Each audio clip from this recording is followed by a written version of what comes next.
বিসমিল্লাহির রহমানির রহিম। হে সমস্ত জগতবাসী, আজ আমি শামীম আলী চিশতি আপনাদের সামনে আজকে যে আলোচনাটি নিয়ে আসলাম, সেই আলোচনাটি অন্য আলোচনার থেকে একটু ব্যতিক্রম হবে। অবশ্যই খেয়াল করে শুনবেন। বিশেষ করে দেখেন, আমাদের এই আলোচনার ধারা কিন্তু নাভির নিচে করছি না, আমাদের এই আলোচনাগুলো সব উপরে চলে যাচ্ছে। কারণ নাভির নিচে আলোচনা করার জন্য বহুত মানুষ আছে পৃথিবীতে, আমরা একটু উপরে চলে যাব। উপরে কিরকম, যে নাভির মধ্যে বা নাভির নিচে যে নাফস, এই নাফসের মধ্যে যেমন একটি কথা আছে যে লিঙ্গেতে মহাদেব লয় চন্দন কলা, গুহদ্বারে বসে আছে নারুয়া গোপাল, কামিনীর সঙ্গে খেলে বড়ই রসাল, হাঁটুতে শক্তির স্থিতি বসুমতী, পায় 18 মোকাম তত্ত্ব শোনো সমুদায়। তো এখন কথাটি হবে যে মহাদেব কিন্তু তার একটি নাম হলো কি শিব, আর শিব কি মাটি। তাহলে মাটির যে এই আলোচনাটি আজকে করব না, আজকে চলে যাব উপরে। উপরে কিরকম, যেমন মহাদেবের একটি কথা আছে যে একটি হলো মহেশ্বর।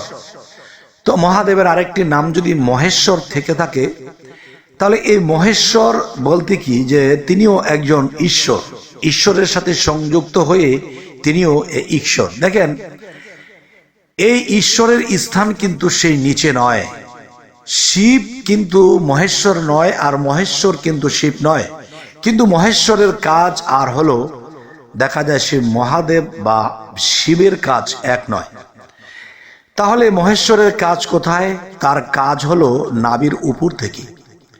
তাহলে নাভির উপর থেকে বলতে কি, তিনি কিন্তু আপনার রগের রগে থাকে, রক্তে রক্তে মিশে আছে, এবং রক্তের মধ্যে মিশে গিয়ে কিন্তু আপনার ভিতর থেকে সেই কীটের পয়দা করার দায়িত্ব এবং সেই কীটকে ধ্বংস করার দায়িত্ব।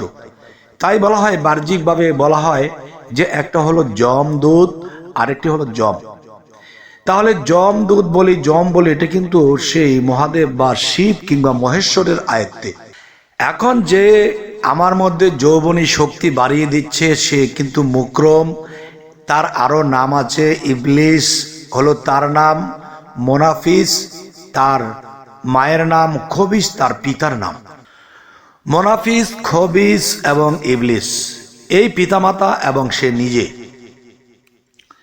ইবলিস নামে যে তার ডিউটি আছে, সেটা মুকরমের নামে তার সেই ডিউটি নয়। সেই মুকরম কিন্তু আপনার প্রত্যেকটা রগে রগে মিশে আপনার মাথার তালু পর্যন্ত সে চলাফেরা করছে। দেখা যায় একটা জিনিস, যে সিদরাতুল মুনতাহাপুরে যাইতে আসা, জানি না বিধি নেবে কিনা। সিদরাতুল মুনতাহা কিন্তু আপনার সেই লা মোকামের এখানে একেবারে সবার উপরে। এখন সেই সিদরাতুল মুনতাহাপুরে যাইতে আসা, আর সেখানে কিন্তু মুকরম রক্তের সাথে মিশে সে কিন্তু প্রত্যেক বারে দেখা যায় এক বলতে বলতে সে উপরে ওঠে, এক বলতে বলতে সে নিচে নেমে যায়। এত দ্রুত গতিতে সে সেই সিদরাতুল মুনতাহা পর্যন্ত উঠে পড়ছে, আবার নেমে যাচ্ছে। কিন্তু তার বাসস্থান এবং তার স্তর থাকার এবং তার কার্যক্রম কিন্তু নাফসমূলে। তবে আরো 4 জন ফেরেশতা আছে, সেই 4 জন শ্রেষ্ঠ ফেরেশতা কিন্তু নিচে তাদের স্থান হয়নি, তাদের স্থান হয়েছে আপনার গলার উপরে, মুখমণ্ডলের মধ্যে। তো সেই শ্রেষ্ঠ 4 জন ফেরেশতার যে ডিউটি, তাদের ডিউটিও কিন্তু অনেক বড় বড়। এক একজন এক একটা গ্রহ হয়ে বসে আছে, কিন্তু গ্রহ গুণে কিন্তু শেষ করা যাবে না। মানব দেহ যদি রিচার্জ করা হয়, তাহলে মাথা হইতে পাতা পর্যন্ত অনেক গ্রহ। যে অন্য ভাবে আমি আপনাদের সাথে আলোচনা করেছিলাম যে অগণিত গ্রহ কিরকম, একটি জায়গা যদি আপনি 1000 ট্রাক বালু ফেলে দেন, সেই বালু যদি আপনাকে একটা একটা গুণে শেষ করতে বলে, তাহলে কিন্তু আপনি গুণে শেষ করতে পারবেন না। তো এরকম আরো 100 গুণ বালু যদি আমি এক একটা গ্রহ ধরি, একটি কথা আছে যে সাহারার মরুপ্রান্তরের একটি বালুকণা আমি, এভাবে নিজকে বোঝানো হয়েছে। কিন্তু বাহ্যিক জগতে এত গ্রহ বালু গুণে শেষ করলেও কিন্তু সেই গ্রহ গুণে শেষ করা যাবে না। আর এটা বিজ্ঞান হয়তো বিশ্বাস নাও করতে পারে, কিন্তু আমাদের আধ্যাত্মিক মতে আমরা সেই জায়গা মতো বুঝতে পারি, দেখতে পারি যে সেই গ্রহ গুণে শেষ করা যাবে না। আর যে গ্রহ গুণে শেষ করা যাবে না সেই গ্রহের মধ্যেই কিন্তু আমরা বেঁচে আছি। দেখেন এত গ্রহের মধ্যে একটি গ্রহের মধ্যে কিন্তু আমরা চলাফেরা করছি, চলছি, ফিরছি, খাচ্ছি। তাহলে বালুকণা গুণে শেষ করা যাবে না, তাহলে দেখা গেছে এর চেয়েও বেশি গ্রহ এই বিশ্বজগতে, পৃথিবীতে, তাহলে সেগুলো গুণে কি সম্ভব?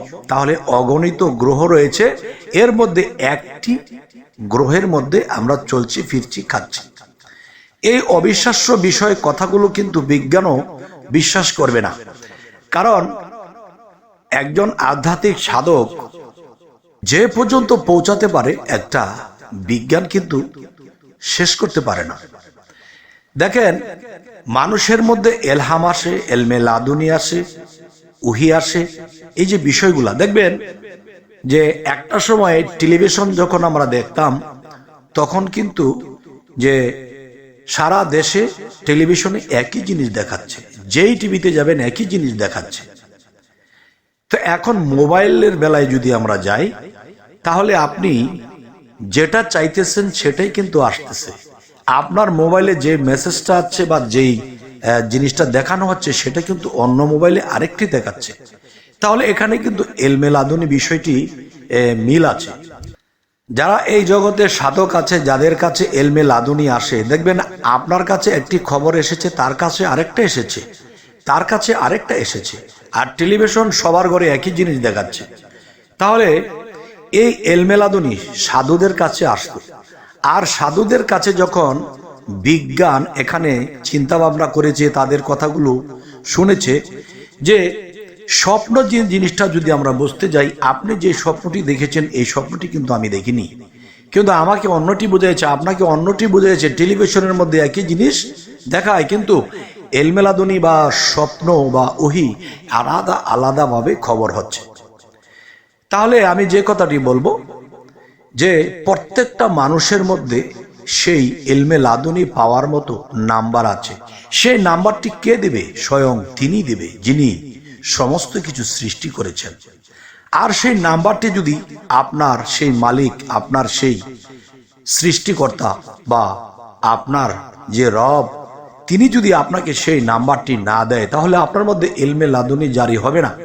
তবে আরেকটি বিষয় হতে পারে, অনেকে নিজের সিমের নম্বরের কথা বলে যায়, কিন্তু ফোন দিলে যাচ্ছে আসছে, যাচ্ছে আসছে। অনেক সাধু আছে, তারা এলমে লাদুনি তাদের মধ্যে জারি হয়েছে, কিন্তু নাম্বারটি জানে না। তাই বলবো, হে সমস্ত জগতবাসী, যে এই এলমে লাদুনি বা স্বপ্ন থেকে যদি রিচার্জ করা হয়, তাহলে কিন্তু দেখা যায় যে আপনি স্বপ্ন দেখেছেন, স্বপ্ন জগৎ থেকে যখন আপনার মধ্যে স্বপ্ন এসেছে, কোনো তারের মধ্যে আসেনি। এই যে আমি ইন্টারনেটে কথা বলি, এটা কিন্তু কোনো তারের জয়েন ছাড়াই কিন্তু আসতেছে। তাহলে এই জিনিসের এই জ্ঞানটা কোথা থেকে নেওয়া হয়েছে? সেই স্বপ্ন থেকে নেওয়া হয়েছে, সেই এলমে লাদুনি থেকে নেওয়া হয়েছে। কিন্তু এলমে লাদুনি পর্যন্ত এখনো পৌঁছানো হয়নি।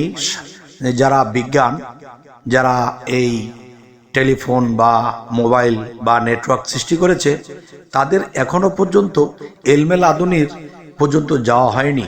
স্বপ্নের মাধ্যম দিয়েই তারা বিনা তারে খবরাখবর করার যে জ্ঞান, তারা এখানে তারা সুন্দর রিচার্জ করে সেটা তৈরি করে ফেলেছে। তবে হে সমস্ত জগতবাসী, আমি আরো একটি কথা বলতে চাই, যে দেখেন, আপনি যদি বুঝতে চান যে এলমে লাদুনি আমার মধ্যে আনবো, আপনি চেষ্টা করলে এটা পারবেন না।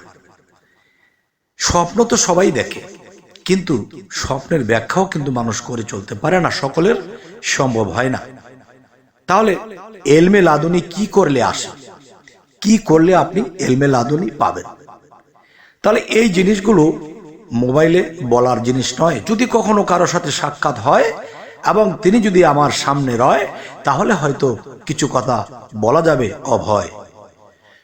যাই হোক, এর সমস্ত জগতবাসী, আজকের এই আলোচনাটি আপনাদের কাছে করার উদ্দেশ্য হলো যে নাভির নিচের আলোচনা দিয়ে যদি আমি শুরু করেও থাকি, কিন্তু আমি চলে গেছি কিন্তু আমি সেই সৌরজগতে, সেই সিদরাতুল মুনতাহা বিষয় এবং মানুষের মধ্যে খবরাখবর বিষয় এবং গ্রহ বিষয়। যাই হোক, আপনাদের যদি সামনে মনে করেন যে আমরা এই ধরনের আলোচনা চাইছি, তাহলে অবশ্যই কমেন্ট করবেন এবং যারা নতুন আছেন অবশ্যই সাবস্ক্রাইব করে রাখবেন। সকলেই ভালো থাকবেন। আল্লাহ হাফিজ।